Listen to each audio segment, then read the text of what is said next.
Good evening भाई लोग, good evening. सभी लोग जल्दी से कनेक्ट हो जाओ और मुझे बताओ ऑडियो और वीडियो क्लियर है कि नहीं। आज कुछ गड़बड़ होनी नहीं चाहिए, आज सब कुछ ठीक है। चलो, सभी को नमस्कार, राम राम, जय हिंद। गुड इवनिंग बच्चों, गुड इवनिंग।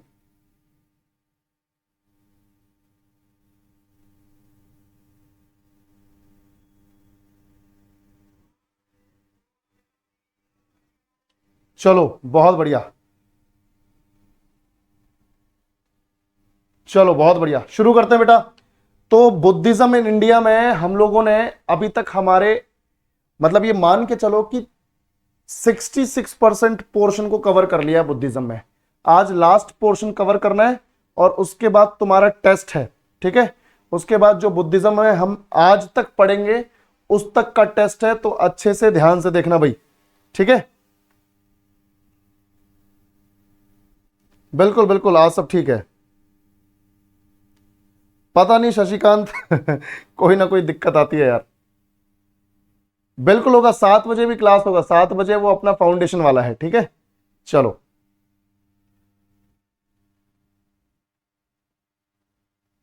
चलो बेटा, देखो बुद्धिज्म यानी बौद्ध धर्म, और अब तक जो हम लोग कवर कर चुके हैं, तो अब तक जो कवर किया वो तो हमने सब समझ लिया, उससे बेस्ड जो क्वेश्चंस हैं वो भी हमने कर लिए। अब हमारे पास आगे आ जाती हैं 3-4 चीजें, फटाफट से इनको कवर करते हैं और इनके बेसिस पर जो क्वेश्चंस हैं उनको देख लेते हैं। अभी यहां पर सबसे पहले हम देखेंगे भगवान बुद्ध की शिक्षाएं, भगवान बुद्ध की टीचिंग्स, ठीक है बच्चों। सबसे पहले आज हम यहां पर देखेंगे गौतम बुद्ध की टीचिंग्स, गौतम बुद्ध की टीचिंग्स। तो ध्यान से देखो क्या क्या शिक्षाएं हैं इनकी। 4 ही टीचिंग्स हैं, केवल 4 टीचिंग्स हैं, केवल 4 शिक्षाएं हैं। इनको ध्यान से देखो। नहीं नहीं, अभी सारे क्वेश्चन यहां पर कवर होंगे, क्या छूटा? कुछ नहीं छूटा, कैसी बातें कर रहे हो।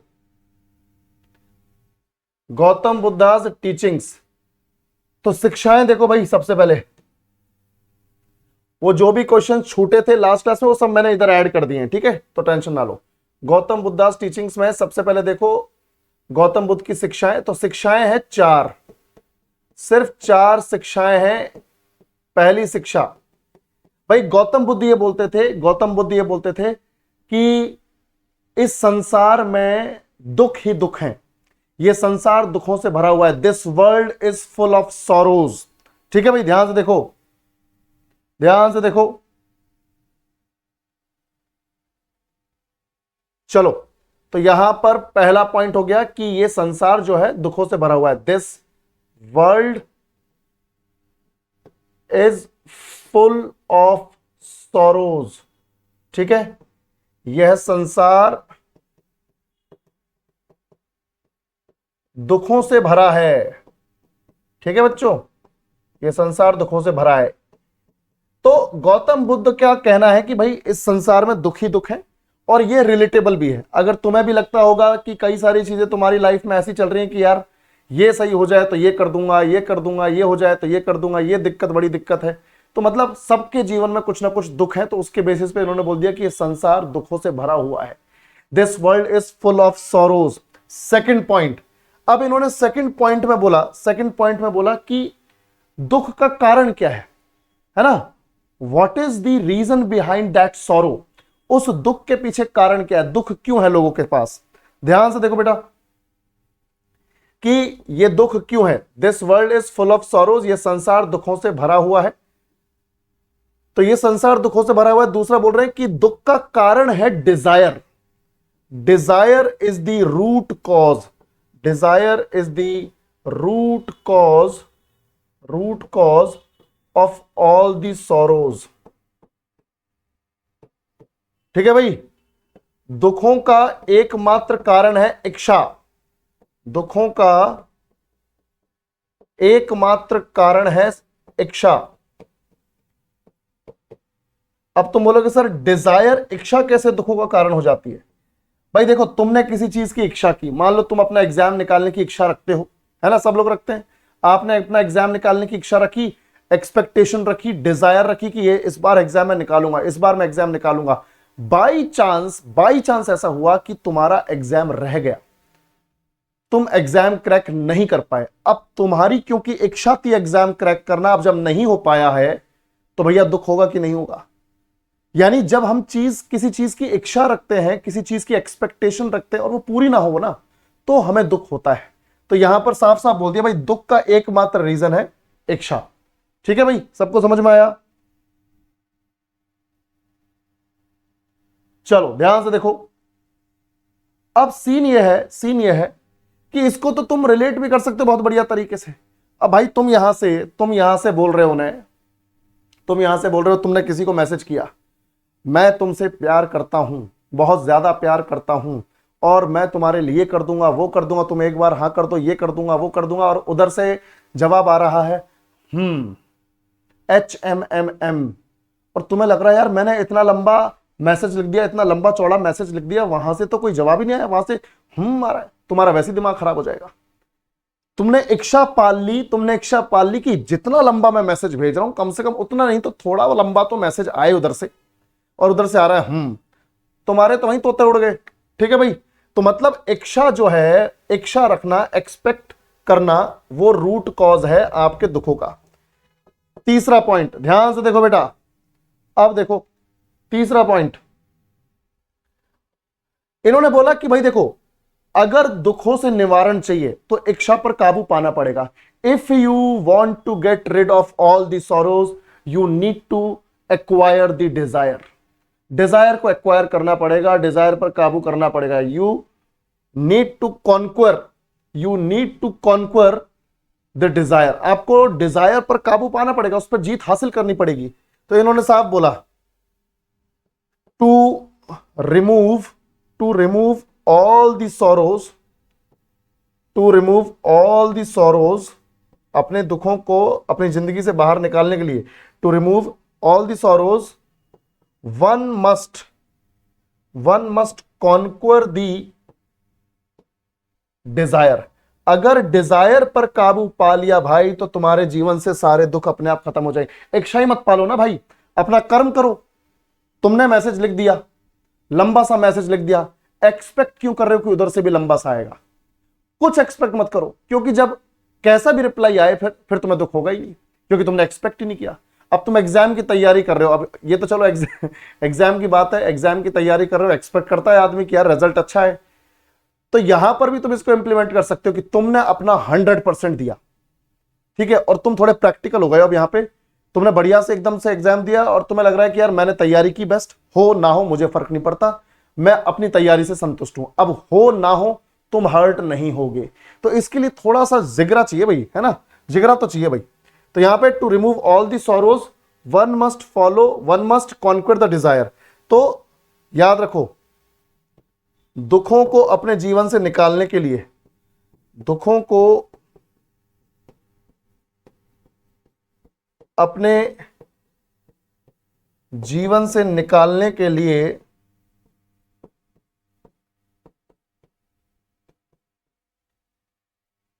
इच्छा पर काबू पाना पड़ेगा।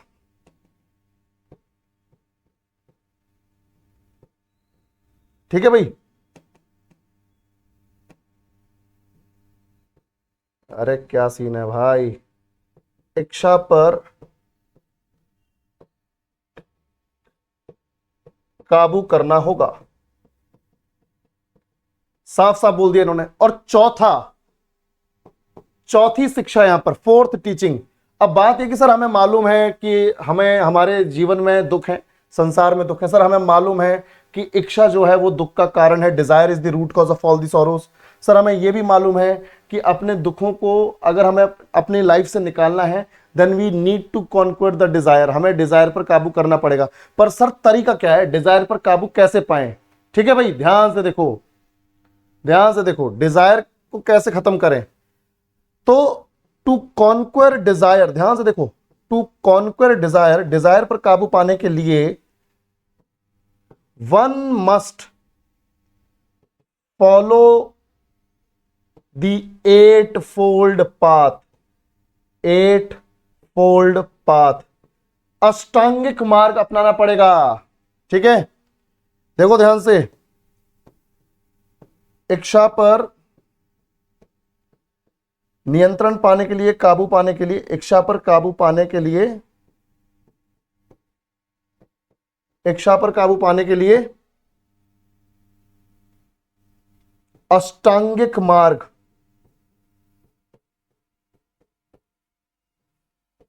अष्टांगिक मार्ग अपनाना होगा। ठीक है, अपनाना होगा।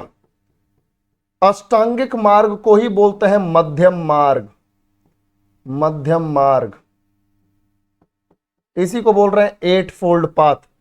तो अष्टांगिक मार्ग कहो, मध्यम मार्ग कहो, एक ही बात है। यानी अगर आपको इच्छा को काबू में करना है तो आपको एट फोल्ड पाथ यानी 8 एलिमेंट्स को अपनी लाइफ में उतारना पड़ेगा। 8 एलिमेंट्स कौन कौन से हैं जल्दी से बताता हूं, ध्यान से देखो भाई, ध्यान से देखो।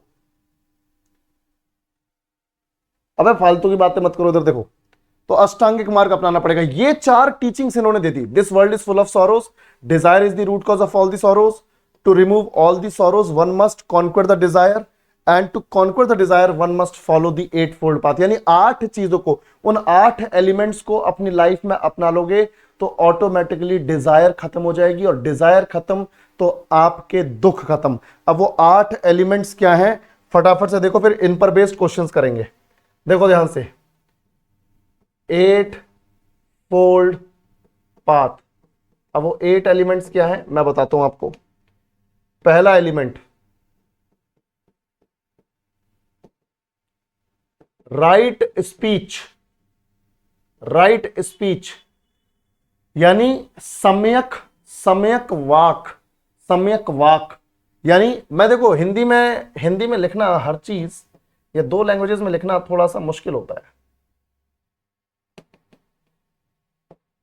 टाइम बड़ा वेस्ट होता है इसमें, और मैं लिख के ले आऊंगा ऑलरेडी तो फिर तुम बोलोगे अरे ये पढ़ा क्या रहा है, ये तो देख के बोल रहा है। तुम ऐसे भी जज करते हो, मुझे मालूम है। ठीक है भाई, तो सम्यक वाक्य, तो देखो ध्यान से, राइट स्पीच सम्यक वाक्य या वाक। सेकंड, राइट लाइवलीहुड, है ना, राइट लाइवलीहुड। मैं ऐसा करता हूं, मैं वैसे तो यहां पे सम्यक निर्वाह बोलेंगे, पर कोई बात नहीं, इसको इंग्लिश में लिखते हैं और मैं हिंदी में एक्सप्लेन करता जाता हूं, तुम्हें समझ में आएगा। तो राइट स्पीच, राइट लाइवलीहुड, यानी आपको अपने जीवन में हमेशा सच बोलने की जरूरत है, सही बोलने की जरूरत है, आपको सही बात बोलने की जरूरत है। अगर कहीं 3 लोग बैठे हुए हैं और तुम्हें लग रहा है कि यार 2 बंदे जो हैं गलत बात कर रहे हैं, ये मोरली करेक्ट नहीं है, नैतिक रूप से ये सही नहीं है ना, कोई ऐसी बात कर रहे हैं यार सरकारी नौकरी मिल जाए, ऐसा करप्शन करूंगा कि ससुरी सैलरी तो सिर्फ सेफ जाएगी खाते में, खर्चा तो कहीं और से करूंगा। समझ रहे हो भाई, तुम्हें लग रहा है यार ये कैसी बातें कर रहे हो तुम, ये तो बिल्कुल गलत बात है, ये तो मोरली करेक्ट ही नहीं है, तुम उसको धमका रहे हो, उन दोनों को धमका रहे हो, भाई ये गलत बात है, तुम लोग ऐसी बात मत करो यार। ठीक है, जनता का पैसा है, टैक्स का पैसा है, ये सब ऐसे चोरी करना सही नहीं है, और ये सारा पैसा कहीं ना कहीं निकल जाएगा ऐसे ही। तुम उनको समझा रहे हो, मतलब तुम्हें हमेशा सही बात का स्टैंड लेना है, तुम्हें हमेशा मोरली करेक्ट बात करनी है। समझ में आ रही है बात, बिल्कुल। उसके बाद देखो, राइट स्पीच, राइट लाइवलीहुड, यानी सम्यक वाक, सम्यक अपना जीवन निर्वाह। अब सम्यक जीवन निर्वाह का मतलब क्या है, राइट लाइवलीहुड, यानी आप अपने जीवन को अच्छे तरीके से जियो, सही तरीके से जियो, ईमानदारी से जियो, उसमें किसी तरह की कोई बेईमानी नहीं होनी चाहिए। तो आपको एक तो सही बात बोलनी है, आपको सही तरीके से जीवन जीना है। फिर राइट थॉट, सम्यक विचार। ठीक है, राइट थॉट यानी आपके दिमाग में जो विचार भी आने चाहिए वो भी सही होने चाहिए, अच्छे विचार होने चाहिए, जिससे कि आपके अंदर की जो एनर्जी है वो अच्छी वाली एनर्जी निकलेगी और उसका इस्तेमाल सही जगह पर हो पाएगा। अगर आप अच्छा सोचोगे तो अच्छा ही अट्रैक्ट करोगे। अगर आपने सोचा कि यार मेरा एग्जाम निकलने वाला है, मैं अपना बेस्ट दे रहा हूं, अगर इस पॉजिटिव माइंडसेट के साथ तैयारी करोगे तो ऑटोमेटिकली आप मैनिफेस्ट कर रहे हो, उस चीज को अट्रैक्ट कर रहे हो अपनी तरफ, और वो होगा। आपको बस वही सोचना है, वही करना है। तो राइट थॉट, फिर राइट एक्शन, यानी जब एक्शन लेने का टाइम आए, यानी जब काम करने का टाइम आए, तो आपको काम करते वक्त अपना 100% देना चाहिए। यानी राइट एक्शन, सही एक्शन लेने की जरूरत है। अब भाई तुम्हें एग्जाम में पढ़ने के लिए मान लो 6-7 घंटे की जरूरत है, तुम दिन का पढ़ रहे हो 2 घंटे, तुम सही नहीं कर रहे हो, सही एक्शन नहीं लिया जा रहा, तो एग्जाम नहीं निकलेगा और फिर तुम्हें दुख होगा। ठीक है, तो राइट एक्शन लेना जरूरी है। उसके बाद ध्यान से देखो, तो सम्यक वाक, सम्यक जीवन निर्वाह, सम्यक विचार, सम्यक कर्म। उसके बाद 5th, right efforts, right efforts, सम्यक प्रयास। यानी कि किसी चीज को पाने के लिए आपको सही अमाउंट में एफर्ट्स लगाने पड़ेंगे। अगेन तुम एग्जाम को ले सकते हो, या फिर तुम अपने जीवन में किसी को पसंद करते हो उसको ले सकते हो एग्जाम्पल, कि भाई उस लड़की को या उस लड़के को अपने जीवन में लाने के लिए तुम्हें यह काम करना पड़ेगा। मान लो तुम्हें सरकारी नौकरी लेनी पड़ेगी और तुम वो काम नहीं कर रहे हो, तुम्हें पता है सरकारी नौकरी होने पर ही ये मेरे जीवन में आ सकती है या आ सकता है। ठीक है, खैर लड़के तो वैसे भी आ जाते हैं किसी के जीवन में, ये तो ससुर कुछ नहीं देखते, लड़कियों को थोड़ा सा देखना पड़ता है ना, क्योंकि पिताजी से जाके बताना है कि लड़का क्या करता है। ठीक है, लड़कों को तो बस ये बताना है कि ये लड़की है बस इससे शादी करनी है। लड़कियों को बताना पड़ता है ये लड़का है और ये क्या करता है। ठीक है भाई, ध्यान से देखो, बिल्कुल। तो राइट एफर्ट्स, यानी अगर आपको किसी को अपनी जिंदगी में लाना है, आप सोच रहे हो यार 2-4 बार फ्लर्ट मारूंगा, उसके बाद जो है ये अपने आप मेरे प्यार में गिर जाएगी, है ना, 2-4 बार चीप लाइन मारूंगा, ये अपने आप मेरे प्यार में गिर जाएगी। ये घटिया सोच के साथ जो आप एफर्ट लगाओगे हल्के फुल्के, उससे कुछ नहीं होने वाला।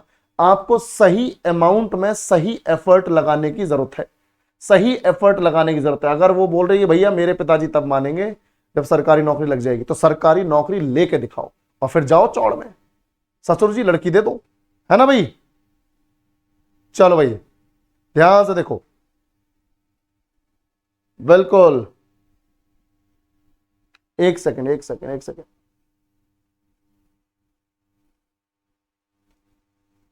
पिंकू हुआ नहीं, वो दोबारा कंडक्ट हो जाएगी, दोबारा हो जाएगी, वो गलती से मैं एंट्री मार गया था उधर पे। ठीक है,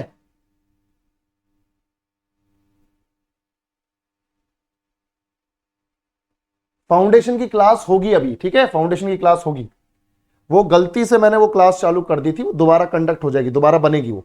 ठीक है, डोंट वरी। राइट एफर्ट्स, उसके बाद देखो भाई, राइट एफर्ट्स के बाद अपने पास है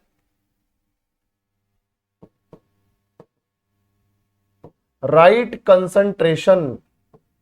राइट कंसंट्रेशन यानी हमारा जो फोकस है, हमारा जो कंसंट्रेशन है, ठीक है, वो सही जगह पर होना चाहिए। भाई अगर तुम्हारा लक्ष्य है कि मुझे एग्जाम निकालना है, तो भाई तुम्हारी जो नजरें हैं, तुम्हारा जो फोकस है, तुम्हारा जो मन है, वहीं रहना चाहिए।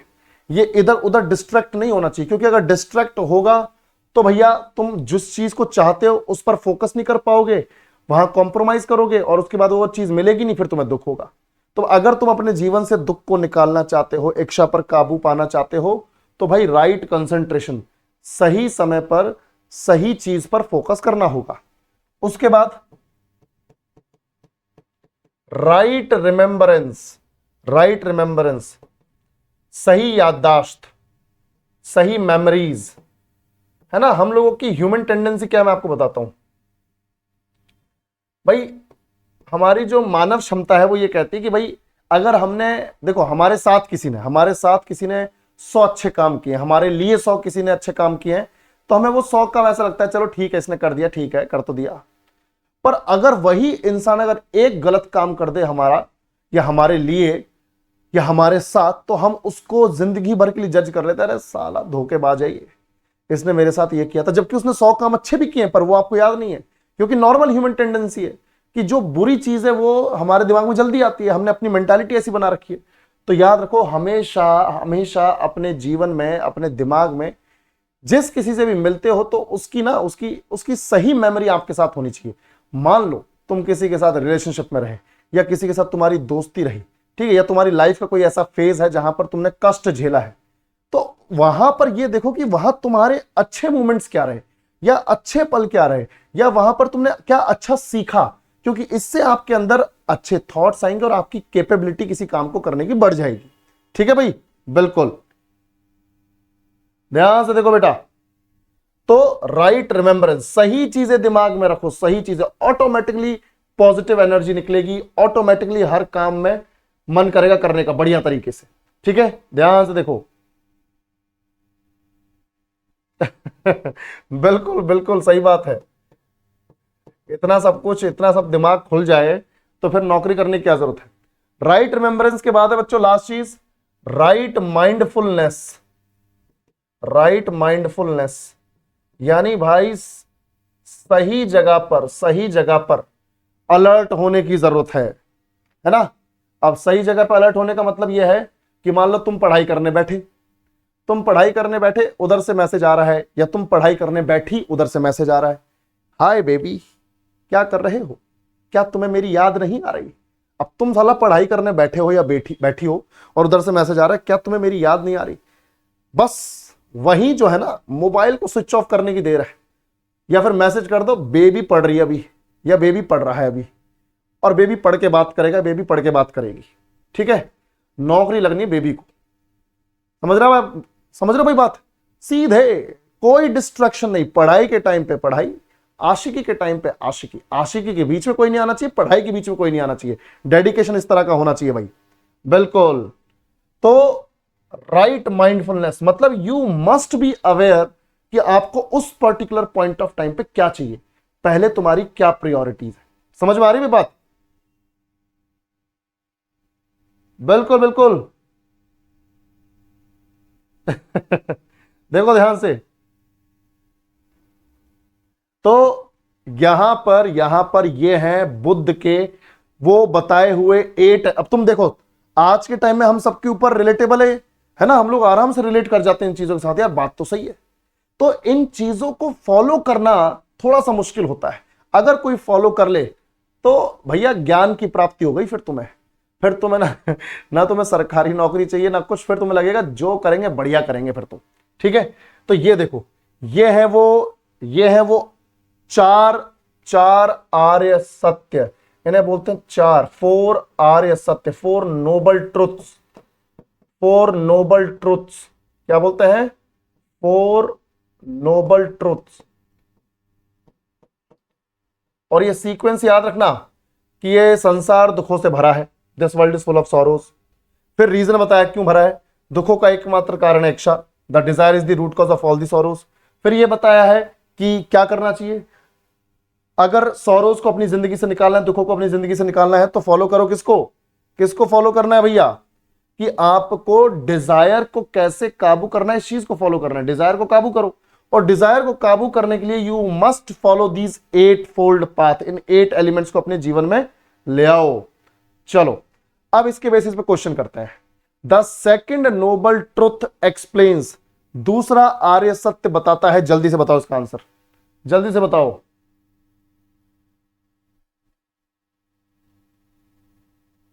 बिल्कुल बिल्कुल, जल्दी से जवाब दो भाई।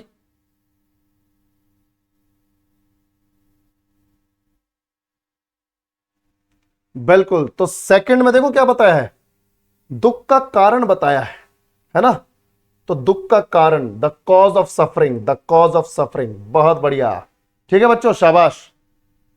उसके बाद ये वाला क्वेश्चन अटेम्प्ट करो, ये वाला क्वेश्चन अटेम्प्ट करो। Right speech, right action, right livelihood, सम्यक वाणी, सम्यक कर्म और सम्यक आजीविका किसके भाग हैं, जल्दी बताओ।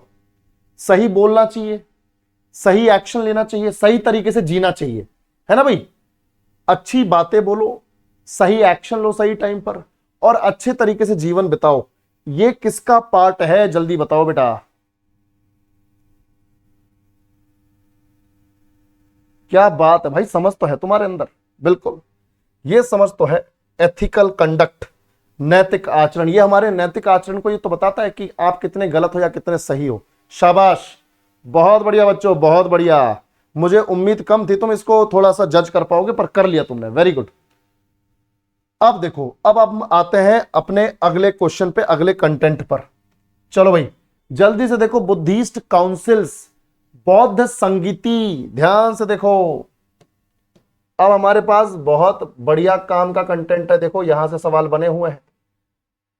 और मैंने ये सवाल आज के टेस्ट में भी दिए हैं, यहां से सवाल आएंगे, पहले ही बता रहा हूं, अच्छे से याद कर लो अभी से। देखो भाई, बुद्धिस्ट काउंसिल्स, मैं बताता हूं ये काउंसिल्स क्या है। बौद्ध संगीतियां,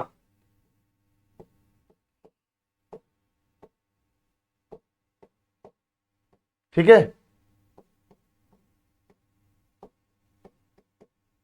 यानी कि बुद्धिस्ट काउंसिल्स का मतलब है बैठकें, कॉन्फ्रेंसेस, मीटिंग्स, सीधा मतलब यह है।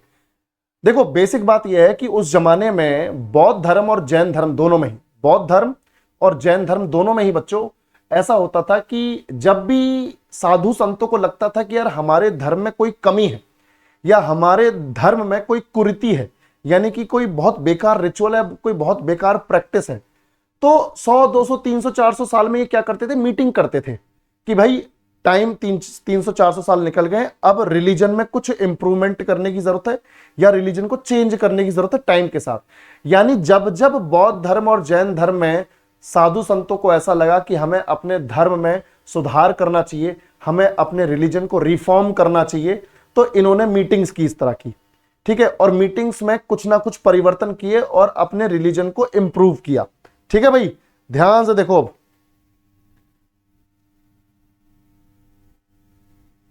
अब देखो, तो ये बुद्धिस्ट काउंसिल जो है ये कितनी हुई, कहां हुई, कब हुई, किसके चेयरमैनशिप, किसकी अध्यक्षता में हुई, और कौन उस टाइम पे शासक था, और उस काउंसिल में हुआ क्या, मैं ये तुम्हें पूरा टेबल बता देता हूं।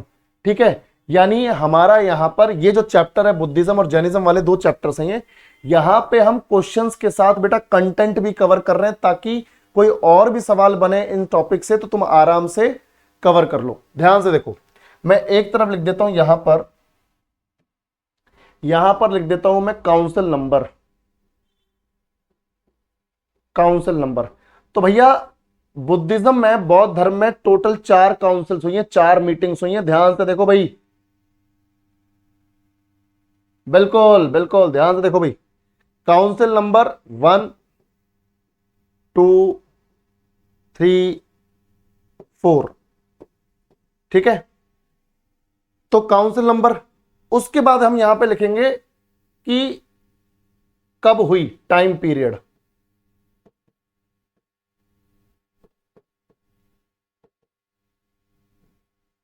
काउंसिल कब हुई, टाइम पीरियड क्या है। फिर हम यहां लिखेंगे कि कहां हुई, ठीक है, प्लेस ऑफ काउंसिल कहां हुई। फिर हम लिखेंगे किसकी चेयरमैनशिप में हुई, चेयरमैन कौन था, है ना, हम यहां पे लिखेंगे चेयरमैन कौन था। मैं टेबल के थ्रू पढ़ाऊंगा ताकि टेबल के थ्रू याद कर लो, और बताऊंगा कैसे याद कर सकते हैं। ठीक है, ध्यान से देखो बेटा, चेयरमैन, उसके बाद यहां पर है रूलर,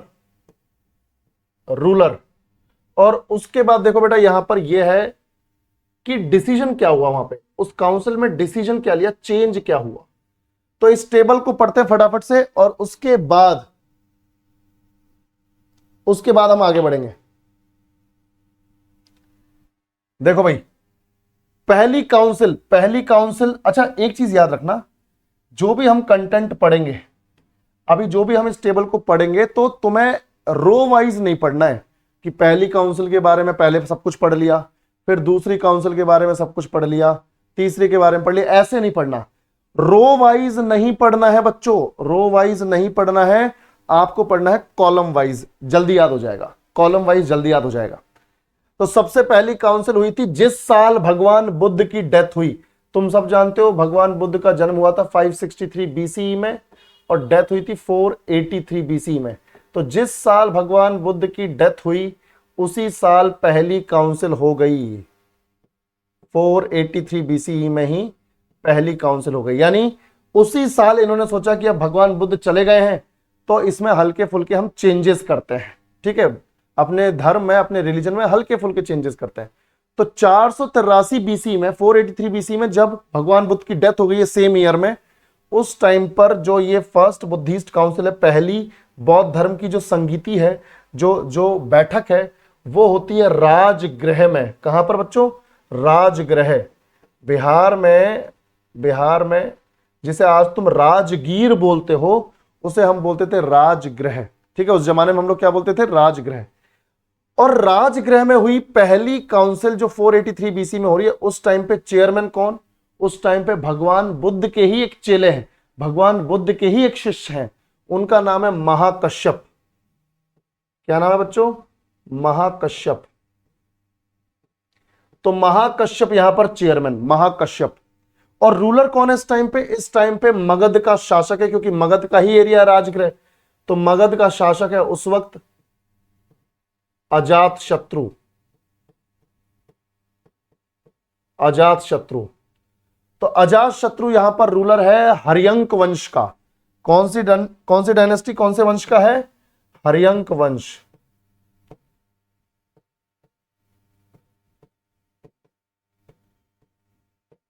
हर्यंक वंश। तो 483 बीसी में राजगृह में महाकश्यप चेयरमैन, रूलर है अजातशत्रु। और यहां पे हुआ क्या?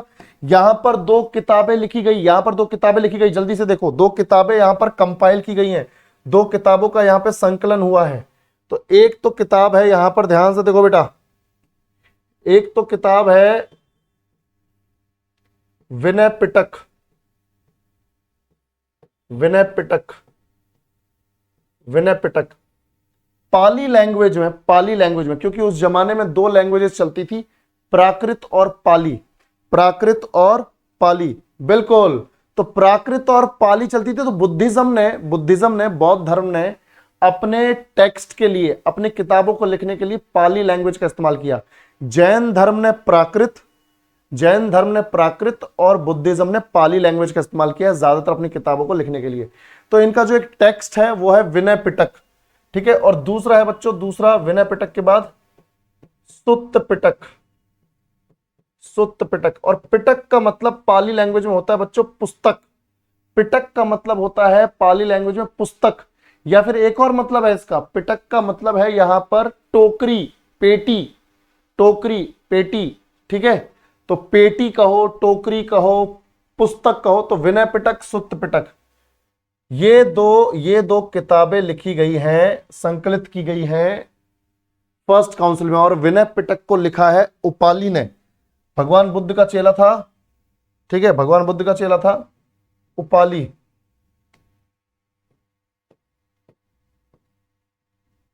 उपाली। और सुत्त पिटक लिखी है भगवान बुद्ध के सबसे फेवरेट चेले ने, आनंद ने, आनंद ने लिखी है सुत्त पिटक।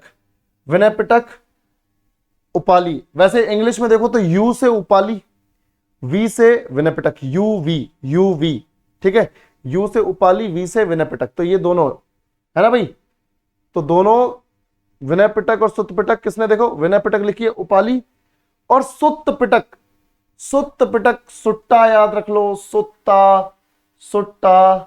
और सुट्टा पीते हैं कांडी लोग, तो यहां पर कांडी कौन है? आनंद है, क्योंकि ये गलत काम करेगा अनजाने में और कांड हो जाएगा, ठीक है भाई। ध्यान से देखो, ध्यान से देखो, बिल्कुल बिल्कुल, मैं सब बताऊंगा कौन सी बुक में क्या है, टेंशन ना लो, जब लिटरेचर पे पहुंचेंगे तो जरूर बताऊंगा।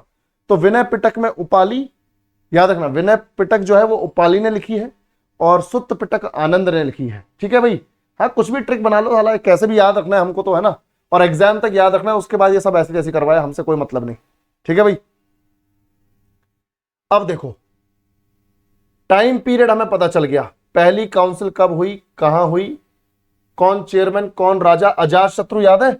बिंबिसार का, मगध का जो पहला शासक है जो फेमस हुआ वो था बिंबिसार। तो मगध के हर्यंक वंश के पहले राजा बिंबिसार का बेटा है अजातशत्रु।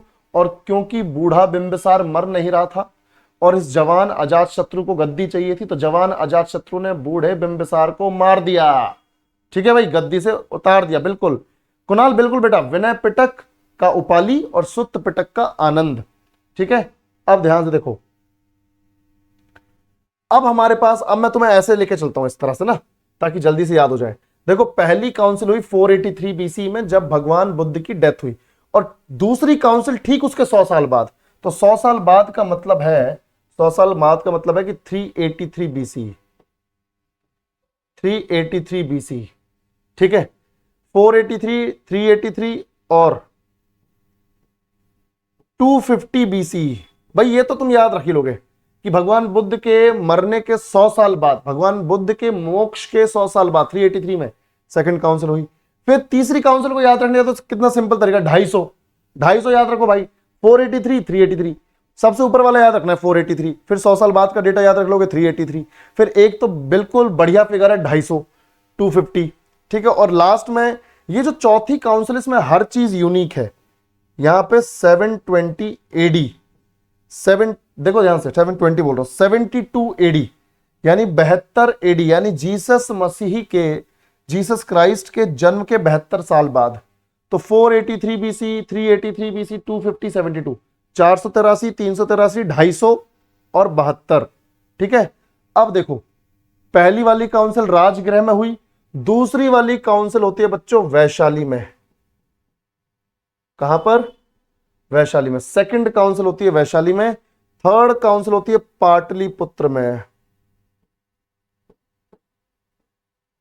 पाटलिपुत्र में पहली राजगृह, दूसरी वैशाली, तीसरी पाटलिपुत्र, चौथी, ये तो मैंने बोला ना अलग ही चल रही है भाई, ये चौथे वाली अलग है बिल्कुल, ये कश्मीर में हो रही है। बाकी तीनों तो आज के बिहार में है, ये कश्मीर में है। ये कहां पर है बच्चों? कश्मीर में। अच्छा, पहले वाली का महाकश्यप था, दूसरे वाली का 100 साल बाद आया सर्वकामी। सर्वकामी इसका जो सही नाम है, मॉडिफाइड नेम है, वो है सर्वकामी, ठीक है। तो वहां पे तो जैसे पाली लैंग्वेज में देखो तो सबकामी लिखा हुआ है, सबकामी, SABKAMI, सबकामी, पर ये एक्चुअल में सर्वकामी, ठीक है। तो महाकश्यप, सर्वकामी, उसके बाद सर्वकामी के बाद ध्यान से देखो बेटा, महाकश्यप पहली चेयरमैन, पहली काउंसिल का चेयरमैन, सर्वकामी जो है दूसरी काउंसिल का, तीसरी काउंसिल का है अशोक के टाइम पे, सम्राट अशोक का टाइम चल रहा है 268 से 232 BC के बीच में, तो 250 आ गया। तो अशोक राजा उस टाइम पर, यहां पर जो तीसरा चेयरमैन चुना गया वो था मोगली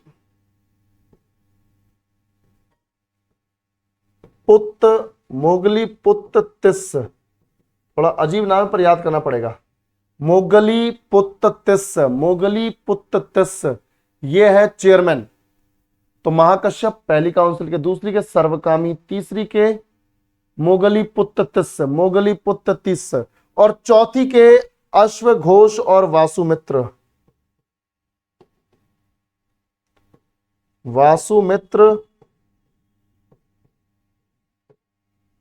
एवं अश्वघोष। ये यूनिक है भाई, यहां पे 2 बंदे हैं।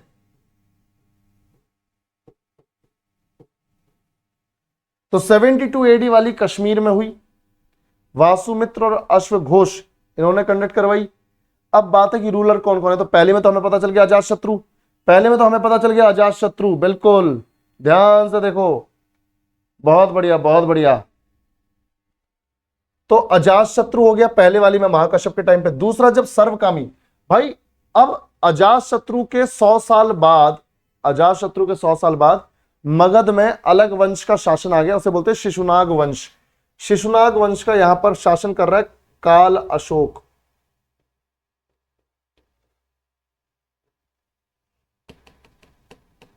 काल अशोक,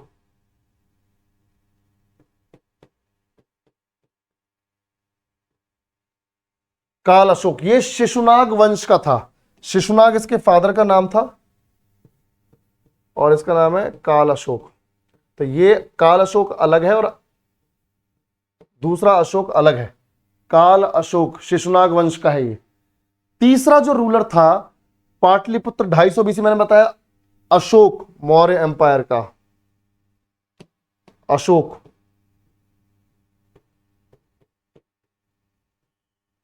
ठीक है भाई, अशोक कौन से वंश का? मौर्य एम्पायर।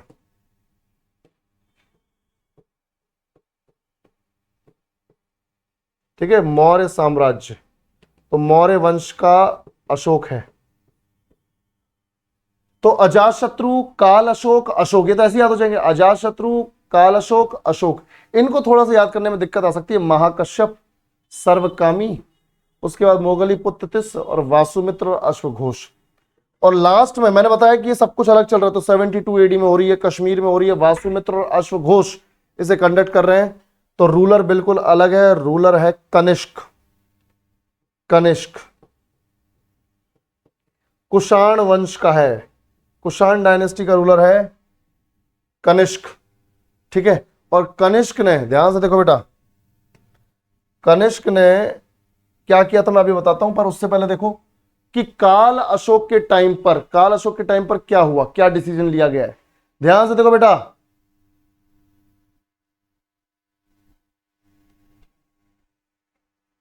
बिल्कुल बिल्कुल बिल्कुल बिल्कुल बिल्कुल सही बात है। वासुमित्र मेन आदमी है, बिल्कुल सही बात है। वासुमित्र को असिस्ट कर रहा है अश्वघोष, वासुमित्र को असिस्ट कर रहा है अश्वघोष, पर दोनों का नाम लिखा जाता है, पर दोनों का नाम लिखा जाता है, आपको दोनों का नाम याद रखना है। ये भले ही असिस्टेंट है, सपोर्ट कर रहा है, पर ये साथ में लिखा जाएगा, ठीक है। ध्यान से देखो भाई, अरे नहीं नहीं भैया, ये एनसीईआरटी में चलेगा भाई अपन, ये लूसेंट लूसेंट में गलत है, लूसेंट में गलत है, एनसीईआरटी पे चलो सब लोग। कोई, अरे अच्छी बात है, बिल्कुल बिल्कुल, पहले से पढ़ के आओगे तो मजा आएगा। बिल्कुल बिल्कुल, चलंतिका बिल्कुल लिखता हूं मैं इंग्लिश में।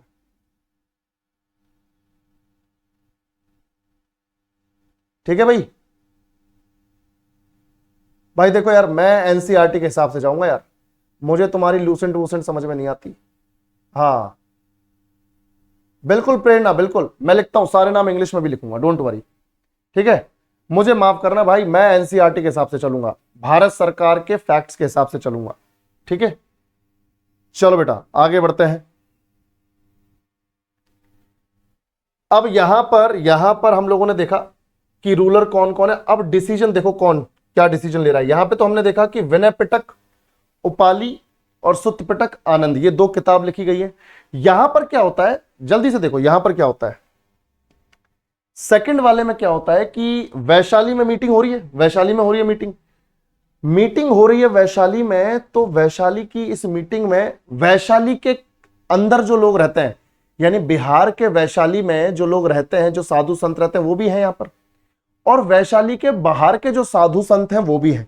ध्यान से देखो बेटा, बिल्कुल बिल्कुल देखो। अब वैशाली, अरे किसी को भी अगर ऐसा लग रहा है, किसी को भी ऐसा लग रहा है कि सर किसी बुक में कुछ दे रखा है, किसी में बुक, तो क्या फॉलो करें, जस्ट फॉलो दी एनसीईआरटी, ठीक है। क्योंकि हमें इतना एक्सपीरियंस हो रखा है, इतना पढ़ पढ़ के खुद के एग्जाम्स के लिए, और तुम्हें पढ़ाते पढ़ाते, कि अब मालूम है फैक्ट्स क्या है, ठीक है, डोंट वरी। बिल्कुल बिल्कुल Aushik, I am repeating, I am repeating. ध्यान से देखो, अजात शत्रु इज फ्रॉम हर्यक वंश, Kala Ashoka is from Shishunaga, Ashoka is from Maurya dynasty, and Kanishka is from Kushan dynasty, ठीक है। Kanishka is from Kushan dynasty.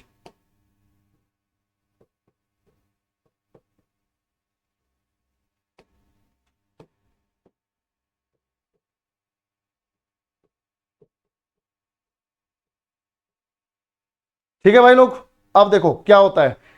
Second council जो वैशाली में हो रही है, यहां पर वैशाली में रहने वाले साधु संत भी हैं इस मीटिंग में, और जो वैशाली के बाहर से आए हैं, ठीक है, वैशाली के नहीं है वो साधु संत, वैशाली के बाहर से आए, उनकी भी मीटिंग हो रही है। तो दोनों तरह के लोग हैं, वैशाली के साधु संत, वैशाली के बाहर के साधु संत।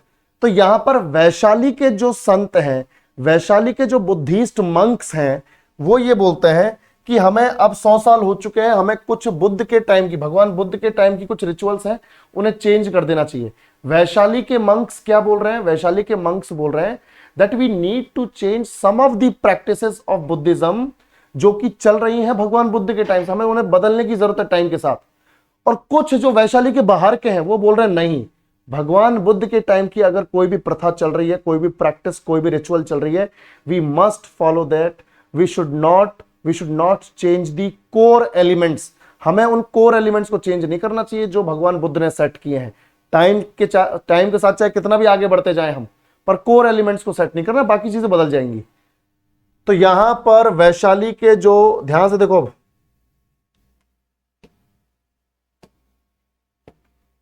तो यहां पर वैशाली के जो मंक्स हैं वो चेंजेस चाहते थे, वो चेंजेस चाहते थे कि भगवान बुद्ध के टाइम की कुछ रिचुअल्स हैं, उनका कोई सेंस नहीं बनता, तो हम चेंजेस चाहते हैं। पर वैशाली के बाहर के जो मंक्स हैं, बाहर के जो मंक्स हैं, बाहर के मंक्स जो है वो बोल रहे हैं कि चेंजेस नहीं होने चाहिए, भगवान बुद्ध ने जो सेट किया है वो बिल्कुल ठीक है, एकदम परफेक्ट है। तो वैशाली के मंक्स ने बोला भाई ठीक है, तुम ऐसा करो, तुम उन रिचुअल्स को फॉलो करो, हम अलग रिचुअल्स को फॉलो करेंगे, तुम अपना अलग देखो, हम अपना अलग देखेंगे, ऐसे तो बात बनेगी नहीं। तो वैशाली के मंक्स ने अपने आप को बोला कि भाई हम तो जो है मॉडर्न होने की कोशिश कर रहे हैं, जमाने के साथ बदलने की कोशिश कर रहे हैं, पुरानी रीति रिवाजों को लेकर चलने का कोई सेंस नहीं। तो वैशाली के मंक्स ने बोला कि चेंजेस चाहिए, तो इन्होंने चेंजेस किए अपने लेवल पर और अपने आप को बोल दिया कि हम तो जी महासांघिकाज हैं। महासांघिकाज यानी बौद्ध धर्म में, ध्यान से देखो, बौद्ध धर्म में पहली बार महासांघिक, ये कौन सी ब्रांच है? महासांघिक। तो बौद्ध धर्म में पहली बार ब्रांच बन रही है महासांघिक। और जो चेंजेस नहीं चाहते, इन्होंने बोला हम तो चेंजेस चाहते नहीं, तो हमारा नाम होगा हीन, यहां पे होगा स्थविरवादीज। स्थविरवादी, इंग्लिश में स्थविरवादीज लिखते हैं।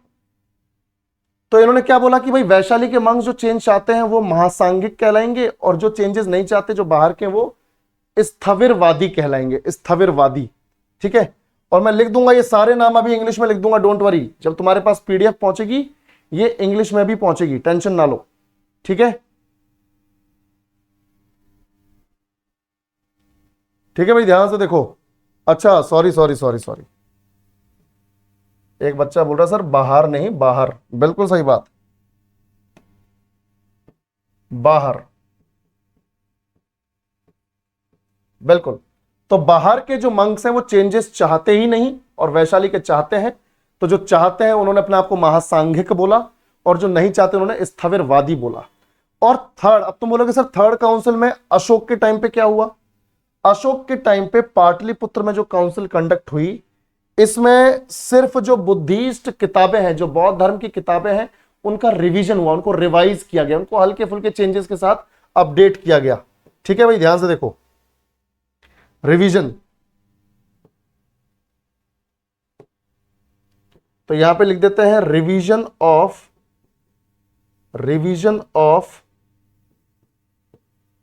Buddhist text.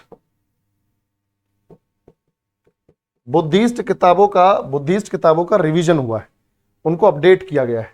और फोर्थ काउंसिल में क्या होता है कि महासांघिक और स्थविरवादी जो बदल गए थे, ठीक है, जो बदल गए थे, यानी बौद्ध धर्म पहली बार सेकंड काउंसिल में दो हिस्सों में डिवाइड हुआ, महासांघिक और स्थविरवादी।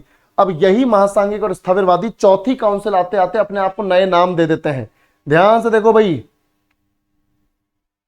ध्यान से देखो, बिल्कुल बिल्कुल, ये भाई इंग्लिश हिंदी, भाई नामों के साथ पता नहीं क्या इंग्लिश हिंदी करते हो तुम लोग, पर कोई बात नहीं, मैं लिख दूंगा फिर भी। यहां पर देखो, यहां पे क्या हुआ है कि महासांघिक ने अपने आप को बोला कि हम तो महायान हैं, अब से हमें क्या बोला जाएगा? महायान। तो ये तो याद रखना भी इजी है, महासांघिक महायान, एम से महासांघिक, एम से महायान, ये तो सिंपल है। ध्यान से देखो भाई, महासांघिक महायान, और उसके बाद स्थविरवादी बन गए भाई लोग हीनयान, स्थविरवादी बन गए हीनयान। तो अब आज के टाइम में जो दो मेन शाखाएं हैं, दो जो मेन ब्रांचेस हैं बौद्ध धर्म में, वो है महायान हीनयान, महायान हीनयान। जो भगवान बुद्ध के टाइम की प्रैक्टिसेस कर रहे हैं वो है स्थविरवादी यानी हीनयान, और जो थोड़े से मॉडर्न हो गए टाइम के साथ वो है महासांघिक यानी महायान। ठीक है भाई, अब बेटा देखो ध्यान से। अच्छा, अबू जैद बोल रहा है कि सर रिवीजन कौन सी भाषा में? बेटा याद रखना, पूरे के पूरे टेक्स्ट, बौद्ध धर्म के ज्यादातर टेक्स्ट लिखे गए हैं पाली भाषा में, पाली लैंग्वेज में, पाली लैंग्वेज। एक आधे को छोड़ दें तो बाकी सब पाली लैंग्वेज में है। जैन धर्म में हम प्राकृत भाषा पढ़ेंगे, बुद्धिज्म में पाली। अब मैं फटाफट से इनके इंग्लिश नेम लिख देता हूं, और अब तुम जल्दी से देखो समझ में आया कि नहीं। समझ में आया ना बच्चों? सभी लोग रिस्पॉन्ड करो, यस और नो। समझ में आया कि नहीं? यस और नो।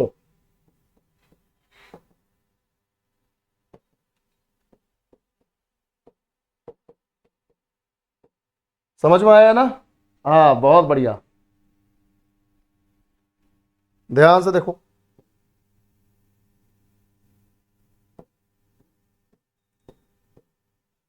महाकश्यप,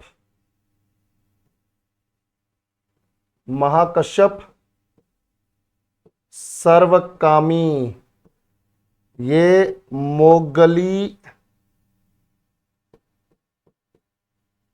पुत्ततिस, ये वासुमित्र एंड अश्वघोष,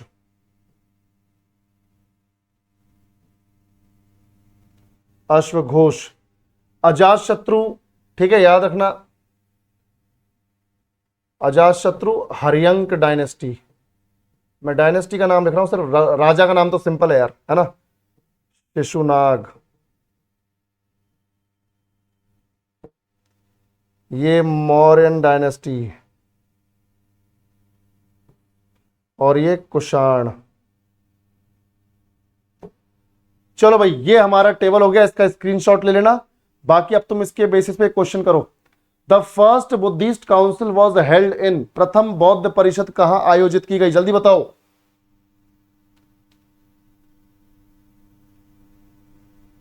पिंकू, 31 को हमारी कल एटीएम की क्लास हुई नहीं, बारिश हुई थी, जिसकी वजह से वो क्लास काफी ज्यादा बफर कर रही थी, तो वो क्लास ही नहीं हुई। कल वाली ही क्लास आज हो रही है, ठीक है? चलो, मैं उसे हटवा दूंगा। तो पहली हुई है राजगीर यानी राजगृह। चलो, बहुत बढ़िया। नेक्स्ट क्वेश्चन देखो, यहां पर, हाँ, ये बताओ, which council led to the split between Theravada and Mahayana? Theravada का मतलब ही, थेरवाद का मतलब ही है हीनयान, हीनयान। बताओ भाई, हीनयान और महायान सेक्ट्स कहां स्प्लिट हुई? Which council led to the split between Theravada and Mahayana? ध्यान से सुनो, हीनयान और महायान नाम कहां पड़े वो नहीं पूछ रहा है, गलत जवाब मत देना। अबे तुम गलत जवाब मत दो, सुनो मेरी बात, सुनो सुनो सुनो सुनो। वो बोल रहा है कि स्प्लिट कहां हुए? ये तो नाम चेंज हुए थे फोर्थ काउंसिल में, हीनयान और महायान नाम चेंज हुए हैं। डिवीजन तो सेकंड काउंसिल में ही हो गया यार। हाँ, डिवीजन सेकंड काउंसिल में हो गया, ये तो नाम चेंज हुए हैं फोर्थ में, तो इसीलिए देखो कंफ्यूज नहीं होना। हाँ बिल्कुल, सेकंड सेकंड काउंसिल। ये बोल रहा है स्प्लिट कहां हुए, ठीक है, विभाजन, विभाजन का पूछ रहा है, विभाजन कहां हुआ? तो सेकंड वाली में, और चौथी वाली में तो नाम आए हैं अलग से। बिल्कुल, ऐसे कंफ्यूज नहीं होना। चलो अब बताओ, the fourth Buddhist council was held in, चौथी बौद्ध परिषद कहां आयोजित की गई थी? जल्दी बताओ, चौथे वाली जल्दी से बताओ, फोर्थ वाली। शाबाश, बहुत बढ़िया, डी। चलो, बाकी जो है ये कल हमारा ये बुद्धिज्म खत्म हो जाएगा, ठीक है, कल बुद्धिज्म हमारा खत्म हो जाएगा। और कल ही जो आज मैंने तुम्हें टेस्ट दिया है वो टेस्ट को भी डिस्कस करेंगे। कोशिश करना कि टेस्ट में एक आधा क्वेश्चन तुम शायद ना कर पाओ, क्योंकि वो हमने आज कवर नहीं कर पाए हम टाइम की कमी की वजह से। पर बाकी सारे जो क्वेश्चंस हैं, मैंने क्वेश्चंस कम दिए पर क्वेश्चंस बढ़िया दिए हैं, ठीक है, तो उन्हें अच्छे से अटेम्प्ट करना। जातक स्टोरीज, जातक टेल क्या है? भगवान बुद्ध के 550 पिछले जन्मों की कहानी। पिछले जो 550 जन्म है भगवान बुद्ध के, चाहे इंसान के हों चाहे जानवर के हों, उन जीवनों की अलग अलग कहानियां हैं, उन जन्मों की अलग अलग कहानियां हैं जातक स्टोरीज में। बिल्कुल बिल्कुल, अभिधम्म पिटक कल लिटरेचर में पढ़ेंगे, अभिधम्म पिटक कल लिटरेचर में पढ़ेंगे, ठीक है, बिल्कुल। थैंक यू बेटा, थैंक यू। तो टेंशन मत लो, कल लिटरेचर वाला पूरा हो जाएगा, अभिधम्म पिटक, जातक स्टोरीज, महाविभाषा शास्त्र सब हो जाएगा, कल खत्म हो जाएगा और कल ही शुरू कर देंगे अपना, कोशिश करेंगे कल ही, अगर टाइम बच जाए तो जैनिज्म वाला। चलो बिल्कुल बिल्कुल बिल्कुल, चलो बेटा, जरूर जरूर जरूर देंगे। Good night, take care, bye bye. Thank you बच्चों, थैंक यू।